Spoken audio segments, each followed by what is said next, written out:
Hi, and welcome to Video Friday with Remabulous Coaching.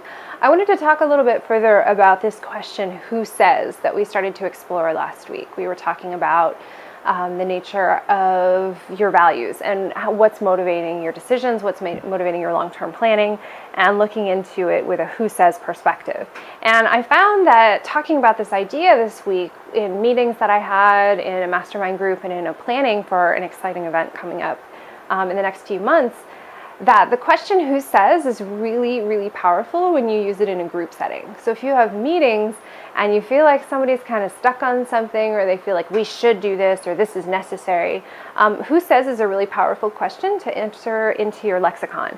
Actually, it was really cute to watch people in the group start to embrace it after I talked about it. When talking amongst other, two other members of the group. Some person said, well, I feel like I really need to do this to feel good about this. And somebody else said, who says? So I was really excited to see this idea catching on, because I think that it's a really important question that we almost never ask in terms of when we make a decision and we say, oh, this is necessary, this needs to happen, this needs to be our next step.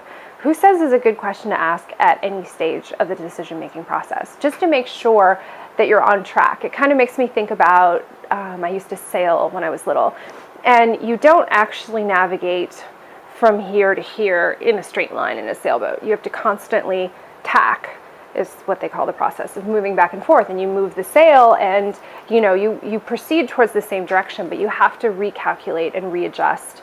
I also recently heard that 90% of the time an airplane is course correcting in order to get to its goal. It's not just like straight on track. It's constantly having to assess, and they're constantly having to look at the air currents and process. So I think who says I look at is the question that helps you to course correct. So I hope that this week you use it, bring it into your thinking process, bringing it into your decision-making process, into your meetings. Encourage your employees or staff or colleagues to ask you who says if they feel like you might be getting off track, and let us know what you find. Because we're finding that this who says thing is catching on. So I hope you have a wonderful Friday and have a remabulous day.